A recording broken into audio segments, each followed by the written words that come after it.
Hi everyone, welcome back to my channel. It is time. It is time that we talk about this deck and the 5-month deep dive study that I've been on with this deck. And if you're new, maybe you didn't know because I have gained so many more subscribers here since I initially talked about this in January or February of this year. So welcome to everyone who's new, but I spent 5 months doing a deep dive on the Majestic Earth. And the reason I did that is because this deck is very coveted by the community. It sells for astronomical prices because it is out of print. So finding a copy, coming across a copy, having it in your collection is truly something to treasure. And I wanted to do the deck justice since I was able to bring it into my collection last year and do a dedicated deep dive with it. Now, I had done smaller deep dives with other decks before, but nothing as major as a 5-month deep dive. Now that the 5 months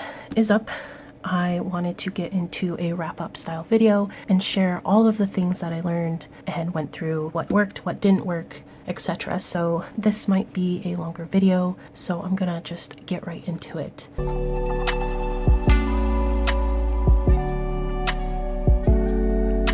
So this deck is created by Hildegard Hinkel, and it is made entirely of fine art landscape paintings, primarily from the Romantic period and from a specific school, the Hudson River School, which makes it pretty different from most other tarot decks. And instead of having expressive figures or the figures interacting with each other, it gives you a wide atmospheric landscape that feels very timeless and still. And because of that alone, it really has changed the way that I read tarot and I interact with it. I will say it is mostly within when reading with this deck or other decks that don't have a lot of people featured in it. I think that with other decks, I still feel like I'm reading the same.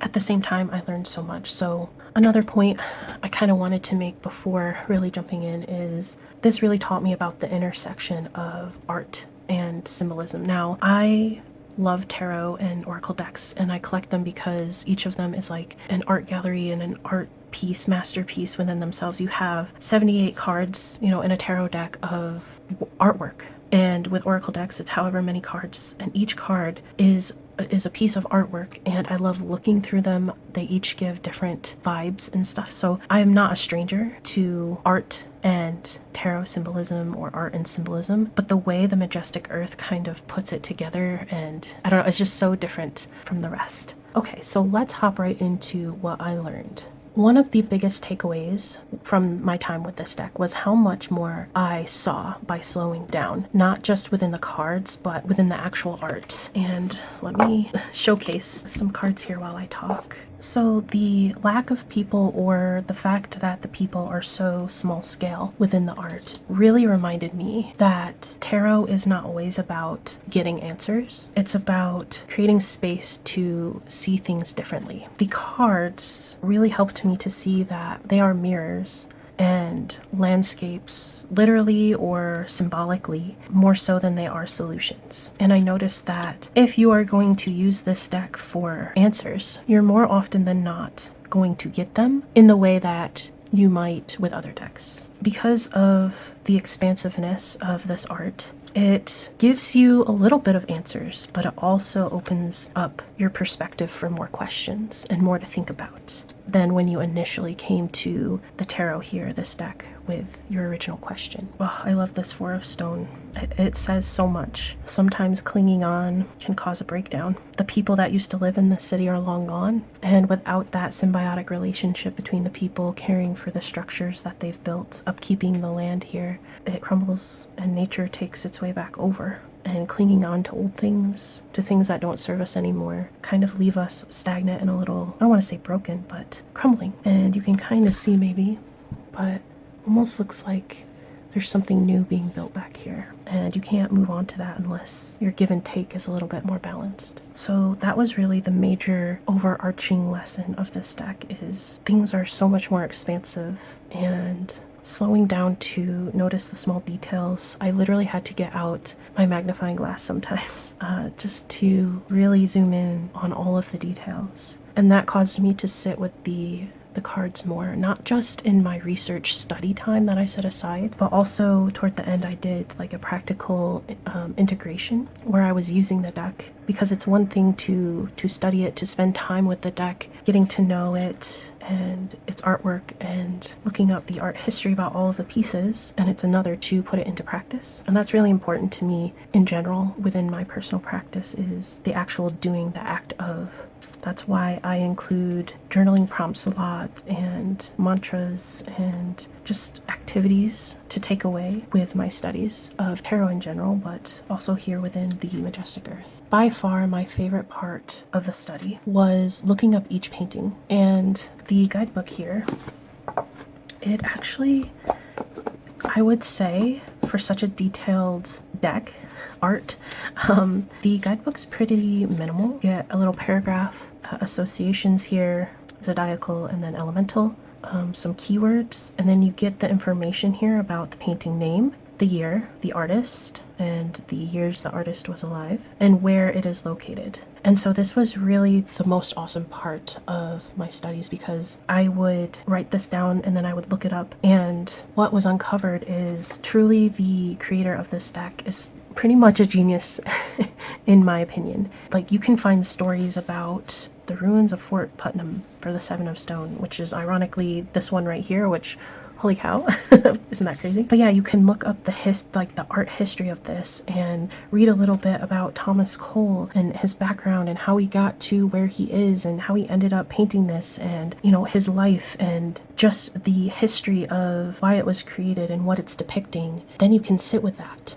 And it's really fascinating, because a lot of the times, sometimes you're like, why was this chosen as Seven of Stone? Why was this chosen as Eight of Water? Because it's not always obvious. It's not always obvious why at first glance. And when you do that bit of research, completely answers it for you. I found that really, really cool. And the knowledge and the research that was done for this deck to do that, it takes a lot. So I have mad respect for the creator, because they really brought in expertise to this deck. It's not just chosen art. It has a purpose. It has a reason behind it. And some of the cards you can understand upon first glance why it was chosen, but then you really get the deep layers when you go in and you look up the painting and the time period and the artist and stuff. And then I will say, noting the guidebook here, I know that this paragraph is short, but in each and every entry there was like a one line or a couple words that really hit home and resonated with me each and every time. Like, the way it's written is really almost poetic. So for Spirit of Water here, uplifting and humbling, the mighty Niagara roars with pulverizing force. The falls are a sacred source of inspiration and renewal. This tremendous power is partly diverted for social utility, underscoring science and service to others. To anneal with water is to cleanse, release, and purify, then rise with the mist to a great purpose. So, for example, like, the mighty Niagara roars with pulverizing force, really poetic and beautiful, and then rise with the mist to a great purpose. Like, oh, so great. Like, chef's kiss. Love it so much. Very impactful guidebook. And I'm really glad. So at first I was like, oh man, I wish that the creator had put more historical information about, you know, each painting, because I kind of had to do the work. But at the end of it, I was like, no, I'm very thankful, because I had a great time with it. That was, again, discussing my favorite parts of the study. That was definitely one of my favorite parts. There is looking up the art history and doing a little bit of research. I personally never took art history in any type of way in college. When it was offered to me, I heard that class was actually really difficult, and so it kind of made me shy away from joining in. But I really do think that me now, if I were to take it, I would love it and I would sink right into it. And another part of the study that I really enjoyed a lot is comparing this side by side with the RWS system. And that really helped merge the classical imagery that I'm so used to within the RWS and the more expansive imagery of the Majestic Earth. And it helped bring, like, I don't know, it's just because RWS is so familiar to me, and the Majestic Earth is, again, so much more expansive, and you kind of got to really dive in and take your time. And so bringing forward that more familiar depiction side by side with the Majestic Earth also brought in okay, I see now. I can see what you're doing here. And it really brought another layer of understanding to my studies. So those two things in particular were my most favorite pieces of studying this deck. And I guess for another example of why that was so important, and this will help move me into my most favorite cards that I have set aside here. Doing some research about the cards, the historical context, it shifted the meanings also for me. Like, not only was I able to see why the creator chose it and get a deeper reason as to why, but it brought forward something new. And the first time this happened for me was with the Six of Stone, which is one of my favorite cards of this deck. And I do believe I posted on Instagram about this and how this depiction of the Six of Stone, which is the Six of Coins or Pentacles in RWS terms, it is more nature-based and relational in that it's symbiotic with nature. And typically we see two people on their knees and one person with a scale giving out some coins to one of those people. And it's about give and take and charity, right? And kindness and giving and all of those things. But how I saw this card is woman is a parent, obviously, this is her child. And she is teaching her child that in order for the hens to provide sustenance for them and their family, they need to take care of them. They need to feed them. And I don't know why that clicked more for me and expanded my viewpoint. I just think that the RWS version is a little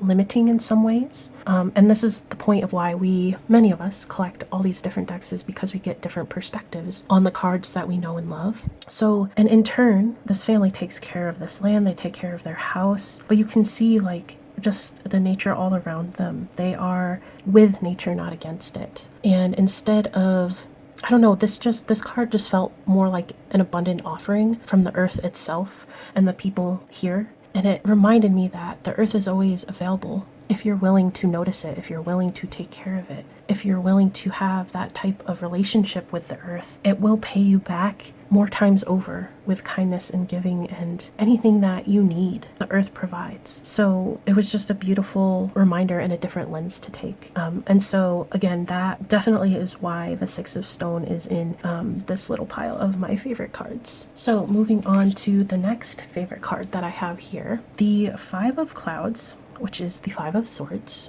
This one really immediately stood out to me. So it has this vast, very stormy sky. There are no people in sight in this image, but the tension here is palpable. Like, you can really feel it. And that alone captured the mental conflict of the Five of Swords without a single sword being on here, a single smirk from a person. It's a reminder that sometimes the most intense battles are completely internal. A storm completely swept through this scene, and it left a tree split in half and toppled over. And while that's very sad, right? It's very sad to have that happen. Nature and this tree will still be providing and being a part of its environment, even like this. There are bugs and different types of birds that will love to call this broken tree home. Yeah, it's a very moving and emotional card. And it did all of this without any people in it. And of course, it's not exactly depicting those five swords and conflict and clash. It's kind of showing the aftermath, what it looks like, what it feels like, of where do we go from here. I don't know, I just appreciated that lens. And then moving on to a card, one of the very few that features a person this up close and intimate. There's only a few, but the Nine of Stone, which is the Nine of Pentacles. This is one of the most peaceful and dignified cards in the deck. And just her posture alone, like, she's not slumping, she's paying full attention to the landscape. And I just feel this appreciation for her life and where she is in this specific moment. Obviously, she has a beautiful home, a beautiful stable home here, and a beautiful landscape to look out on. She has the time to be able to sit out and look at this, because that's also a luxury. Time is a luxury. So it has this similar like independence and self-reliance that the RWS Knight of Pentacles has. But here in this deck, it's rooted really in the landscape and not based on luxury, really, but more of this peaceful moment of sitting down, giving your time to appreciate something and how far you've come. The Hierophant's Domain. Now, I usually don't really feel attached to or any type of way about the Hierophant card. And this card, there is a really great perception. This building is huge and vast, and the arches are stunning and they're everywhere, and the people are so tiny, and it's just very open and structurally very impressive and beautiful. And there's no figure teaching per se, no raised hand of blessing or, of that sort. It just feels like sacred architecture, and it feels quiet in here. Even though there's a ton of people and some of them are interacting, it just feels very peaceful. It made me rethink what tradition and spiritual authority can look like. And even though this might come across as a church, it's less about control and more about giving space and stewardship, and even the community aspect. Like, people are coming here for a reason. They're communing with each other, even though they have all their different reasons as to why they are there. And it's truly beautiful, and it made me really think about structure and tradition in a more expansive way. Like, literally visually, just alone, I was like, when I first saw this, I was like, wow, audibly I said that out loud.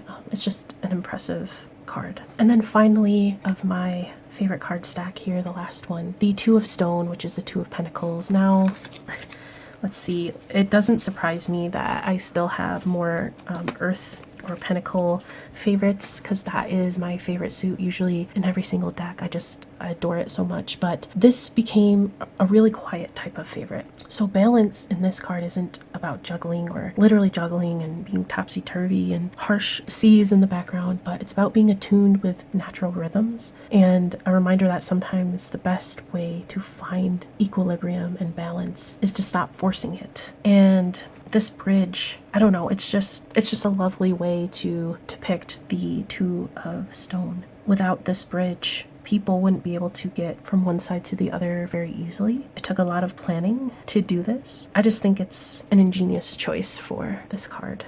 And more often than not, actually, like, I know the bridge is there, but I end up looking like here, this part of the card. And before I move on to the next section, which I'm going to discuss what didn't work about this study, because with everything there are pluses and minuses, I wanted to talk about my signifier for this deck. Now, if you didn't know, or maybe you haven't heard me explain this before, but every deck that I work with, I feel comes forward with a signifier card. And it's not my signifier card, like for me, who I am within the deck or what resonates with me and my identity, but it's the deck's identity and signifier saying, this is the card that represents me, and when you pull it, just pay extra attention to what I'm saying. And this card came up a lot when I was reading with it, and that card is the Wheel of Fortune, which is really interesting because I don't pay attention to the Wheel of Fortune in most decks. It's not a card that I'm like, I gotta see the Wheel of Fortune because that's going to determine whether I buy this deck or not. And I feel like a lot of the times, unfortunately, like, the Wheel of Fortune is kind of just what it is. It's always a wheel of some sort depicted, and it's just very straightforward, and it is what it is. That card, along with the Eight of Wands, I feel like creators could do a lot of things with a different perspective, and a lot of them just kind of do the same thing over and over, and that's completely fine because we still get the messages, we still pick it up, we still understand it. Part of my study with this deck is I went through the major arcana, and I did a bit of, I guess, path working, you could say, where I envisioned walking into this card and being surrounded by the scene and what was happening, and I wrote a little bit of like a scenario or a scene, I guess, for each and every major arcana card. And I guess I'll read you my entry for the Wheel of Fortune, what I jotted down. With a sudden turn of events, you are thrust into thirst, paranoia, and survival. You don't know how you got there or if you'll ever get out, but the tides are turning and you can't just stay in a desert, can you? Again, that's kind of what I did for each major card. It wasn't ever like super in depth, just kind of did like a little creative exercise with it. But I don't know, this perspective and this was a very interesting choice. I feel like the creator could have chosen a myriad of other art pieces that had that traditional, like there's a circle of some sort and there's some movement of some sort indicating, change and all of that. But I don't know, this resonated with me a lot and I appreciated its different viewpoint, and it kept coming up a lot. And so this is the reason why it is the deck's signifier for me, and I think that it's perfectly fitting. So now I want to to talk a bit about what didn't work within this study. And when I first started this, or had the idea, I created a pretty detailed schedule. And that schedule I did link in the description of my original video, my first video, where I announced I was doing a 5-month deep dive, and I discussed all of the different things I was doing and how I was breaking it down. And while for my anxiety brain and the Virgo parts of me, organizing it in that way to a T, like, I mean, every day I had written down what activity I was doing that day, or if it was a reflection day or a rest day. And the other part of me needs flexibility. I need fluidity. I am a parent. I have a full-time job. Things happen. I am pretty busy. And so I didn't really account for much flexibility when it came to the scheduling of everything. And I really think that kind of, like, I did all of the things I sought out to do in that schedule. I just kind of rearranged it to be a little bit more flexible for my life. Just the structure became a bit too rigid. Even some tasks kind of felt a little more redundant, especially for the major arcana. So I started off by doing first impressions, and I wrote down first impressions for every single card. I did a general impressions, like what I first noticed, and then I went and did first impressions for every single card. And then I read the guidebook of each and every entry. So I had that, which is important, and I wouldn't get rid of that in another study, because I think that was very vital in setting me up for understanding the tone and the viewpoint of the deck. But then I went into my actual deep dive of the major arcana. And again, I flipped through every single card. I wrote down what I noticed in the imagery and in the keywords that are included in the elemental symbols. And then I looked up the art history part of it. And many of my first impression notes, I was writing down like the same symbols or the same things in the card that I was noticing. For example, let's find the next major here. So for the Hermit, obviously, you know, a big part of the Hermit here is him standing on this precipice here, and this could be way up high, or it could be water. And I remember noting that down, and that hadn't really changed too much from when I did my first impressions to when I went and did my deep dive and spent time with each and every major arcana card. So that felt a little redundant, and I don't know, I think it's important to note what your first impressions are, because they can change. But the time, I think, between when I did that and then sat down with the major arcana, there wasn't enough time. So I felt like I was kind of doing the same work over again. And I was like, wait a minute, didn't I already write that down? Didn't I already have this thought? Didn't I already do this? Like, deja vu moment. And it's because I had. Eventually what happened is I kind of let the structure go a little bit. And in some ways I was kind of forced to, because around mid-April, something in my personal life had happened, and it kind of carried on into May. And I took a big step back from posting videos and even interacting with tarot and cards in general. So I kind of fell a little bit behind. And so what that taught me was not to be as rigid, to kind of just go with the flow and do what I could when time allowed, when energy allowed. And that was really important. And I think that is kind of what the Majestic Earth is all about anyway. I think it knew I was being too rigid and structural, and it's not that kind of deck. So I feel like it was kind of hinting and nodding, you know, and I think it preferred how I was handling it at the end, with a little bit more flexibility and understanding for myself. So when I was able to let go of that structure, I just followed what I was genuinely curious about, and that still fit into all of the things that I wanted to learn, which is the ironic part of this all, is I still did everything I sought out to do, but the way that I came to that point was a little bit different than from what I originally had thought about or set up. And I think that's okay. So note to myself, and even if you are doing a long-term study, I would recommend leaving a lot of wiggle room to kind of let the deck lead you where it wants you to go. I think that's super important, because, I mean, whether or not you personify your decks, I definitely do. I think they all have their different personalities and purposes. I don't know, sometimes the deck leads you where you're supposed to go and you don't see it coming. And so yeah, that was a huge lesson and takeaway from this study as well. Part of the integration piece, which is one of the last parts of my study that I did, was journaling about the cards, using the cards in readings, and that includes pairings. So now I would like to show you all of the different decks that I paired with the Majestic Earth. And I tried just about every deck, just about, it felt like, in my collection. to pair with this because I was just so curious. But let's go through. I have 1, 2, 3, 4, 5, 6, 7, 8, 9, 10, 11 to kind of show you guys. So let's just really get into it. Now, the majority are oracles. I think there are 2 tarot, and we'll start with the first tarot, and that is the Vedi tarot. And at first thought, or first glance, you might not like, even my brain was like, I don't know if this is gonna work, but let's try it.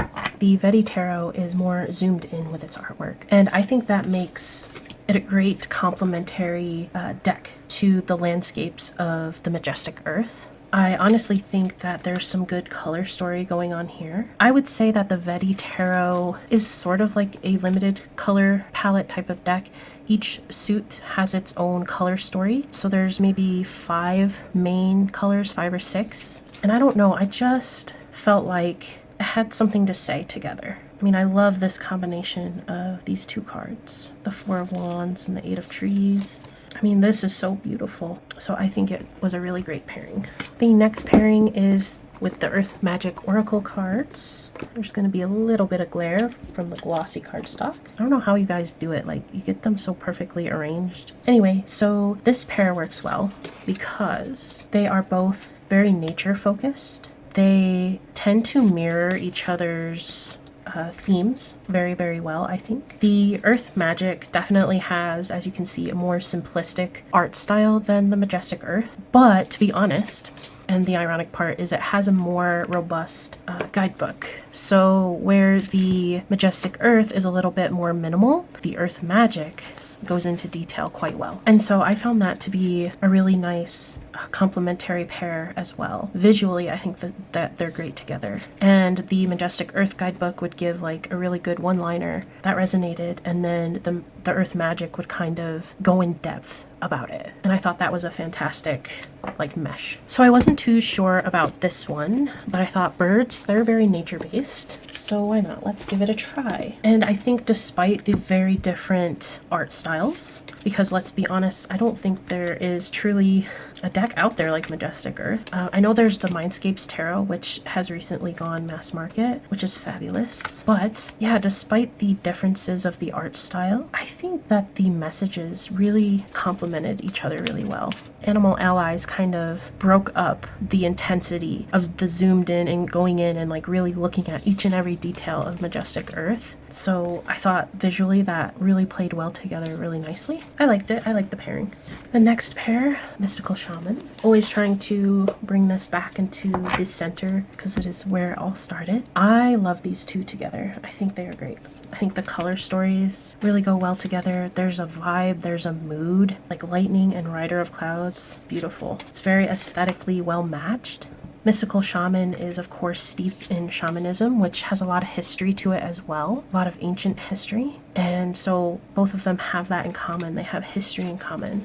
They have nature in common, a deep understanding and appreciation of it in common. And so for that reason, this was really a cool pairing. Now the next one is a match made in heaven, and that is with the Death Doula Oracle. So it's a match made in heaven because I feel like the art and the concepts really go well with one another. Each of them really goes in deep, really, really deep. Visually here with Majestic Earth, concept-wise, thematic-wise, and bringing forward like practice, like activities, and the practice of reading cards and integrating something into your life is really what the Death Doula is really, really, really good at. And I just, yeah, this was one that really blew my mind. One of my favorites.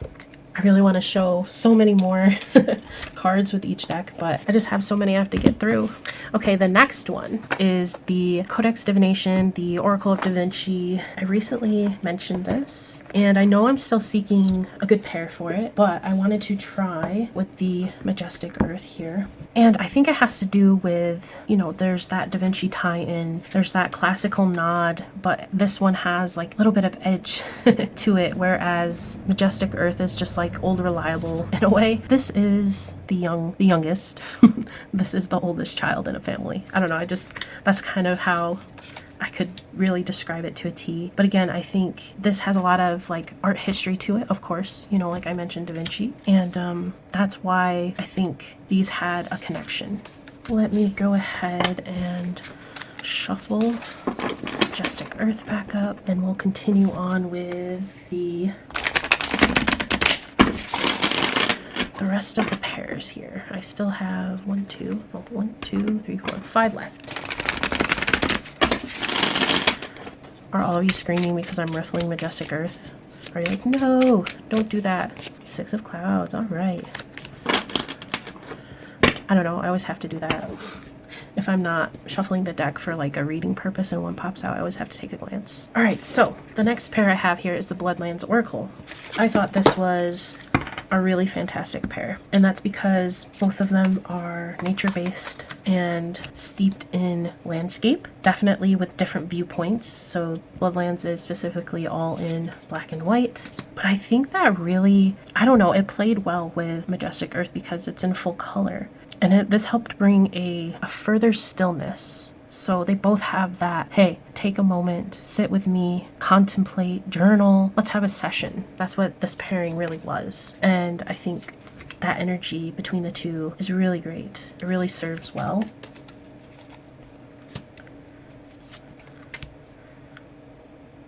And I really enjoyed it.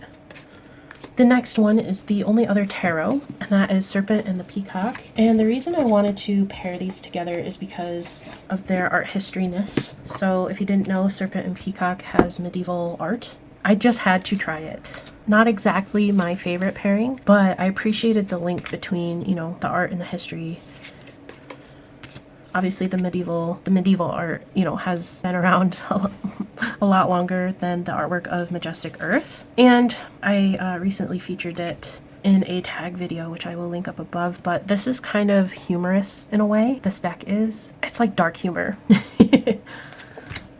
So I wasn't quite sure how that would go with Majestic Earth is pretty majestic, I don't know, serious in a way. Gentle though. And this one can be a bit funny and brash and loud, but it was worth a shot. Again, not my favorite, but there are, I mean, this is beautiful, you know? This is beautiful. So there are some once in a while that really worked well. And I'm just glad I tried it. The next pairing I tried was the Glyph Sacred Symbols Oracle. Now this is very Egyptian based in its history. So I wasn't entirely sure, but I do think that they went together really great. I think that the minimalistic style and the color palette is, you know, this darker, moodier palette. And I think that really worked well with the Majestic Earth. I do like how this is set up where we have 2 keywords here on the side, and it really gives room for the imagery to come through. But this pairing kind of, it made me think a lot. I don't know, it was purely like an energy match between me and both of these decks. They were all kind of feeling each other, I guess. So aesthetically, of course, they're very different, as you can see, but concept-wise and the messages that kind of were pulled out from it, I don't know, I just enjoyed. Ooh, Power and Lion with the Rider of Clouds and the 10 of stone figures here. I don't know, I just think it's great. Next, we have Seasons of the Witch Ostara. Just purely curiosity here. Obviously, Seasons of the Witch is nature-based, based on the season. There's a lot of seasonality in Majestic Earth, and so I just thought it would be a season-based match, and I liked it. I liked it a lot. I think it goes well together, and I think that other Seasons of the Witch decks would go just as great with this, but the Ostara one is just the one that I have. I think it's the only one that I'll have. I used to have the Samhain one, but I did rehome it. I think I definitely fell into the rabbit hole of, I don't know, I just feel like the community in Samhain is very, oh gosh, I don't know, it feels hyped a lot, and I understand it. It's like a whole atmospheric thing. I just am not as connected to Samhain and that time of year. Maybe just not yet. I respect it, and I do enjoy all the fun things with it and the different celebrations and what it means. And then my most recent pairing that I tried with this deck, because it is the most recent one I got in, is When Olga Speaks. And this is another deck that I've just been trying to pair with everything because I love it and I adore it, and why not? I think Definitely nature itself and the earth is an ancestor in itself to us. And when Olga speaks, it's very ancestral in its design and in its creation and its purpose. And so I felt that those energies would really do well, even though that they're completely opposite art styles. I don't know. I didn't mind it. I didn't mind it. I definitely think I had more favorite pairings in this group than others over this one, but again, it was worth a try. I mean, this is great. I love that synchronicity there. Hard choice, hard work, hard journey ahead. Guess I'll just finish out the rest right here.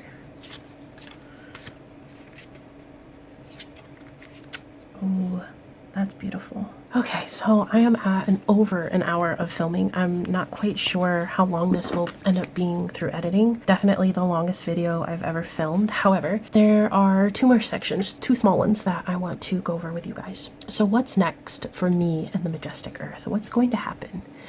I don't think that Majestic Earth is a daily reader by any means. I think it's one where you sit down with a hot beverage and your journal and you pull a card or 2.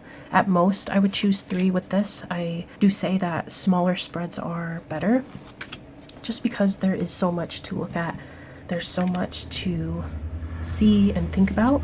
And that's really where I think the pairs come in to kind of break it up. So 3 is about the most that I would go with Majestic Earth. I think it works best with 2 and 1 card pulls, and then bringing in another deck, an oracle deck, or another tarot to complement it or really help you expand on the theme or a direction. Because of that, I don't think that I will be using it as a daily reader. This is definitely a special deck, and I think it deserves to be used in special circumstances, more slow and open-ended, contemplative, meditative readings, and times when I want to reconnect with Earth and nature and really get that expansive perspective. I think this is so good. This deck is so good at it.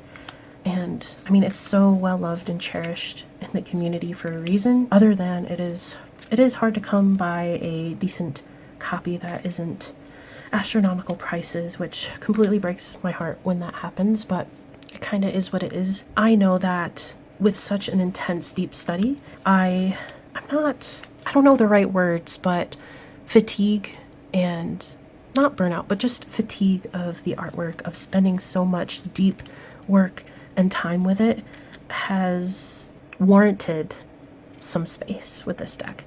I will always have it in my collection and I will work with it again.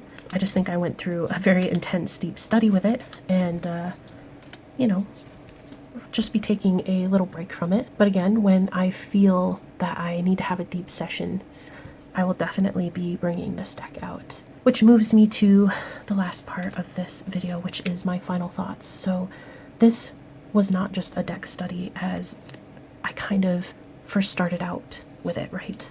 It ended up being a shift in how I approach tarot, how I approach the atmosphere of working with my decks. The Majestic Earth reminded me that not all decks want to give you an answer. Some want to show you a place, bring up a feeling, answer you with a question, and just let you sit with it. And we all live such busy lives. We're busier than ever. And so this deck is a call to action to have less action, if that makes sense. So I learned that I appreciate art a lot. I learned a lot of art history, had a lot of fun doing different activities with this deck, and the open-ended reflection of this deck. And that this deck meets you right where you are, not where you were, not where you want to go, but it just meets you here where you are, and it calls you to be in the now. So in that right, in that way, it's very magical, it's very majestic. And that concludes my wrap up of my time with the Majestic Earth. I hope you guys enjoyed it. Thank you so much for following me along on this journey and being patient as I move through it and discover new things and put together this wrap up video, which is the longest video I've ever recorded, so kind of makes sense with this deck and all. So thank you so much for being here, for listening to me, and until next time, see you around.